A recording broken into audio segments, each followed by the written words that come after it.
Welcome to my YouTube automotive channel. In today's video I have a 2013 GMC Terrain and I will show you the horn fuse location.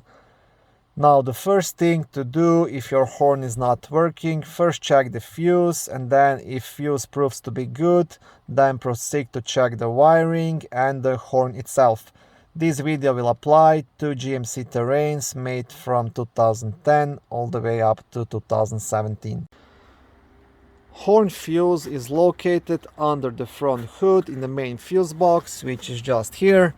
Now to lift this cover you will have two black clips, one on the right side and one on the left side.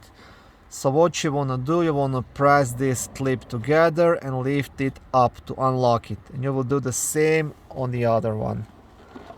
And once you do that, you'll be able just to remove the cover. On the back side of the cover there is also a small fuse diagram, and right here this white piece, this is your fuse puller, which you can use to pull out any of the fuses. And your horn fuse is fuse number 34, which is 15 amp blue fuse located here. So like I said, if this fuse is good, then I would proceed to check the horn itself or the wiring. Thank you for watching my video. I hope it was helpful and educational. If it was, please like it and consider subscribing and joining my YouTube automotive channel. On my channel there is lots of how-to videos, do-it-yourself videos, car reviews, product reviews and other similar automotive topics.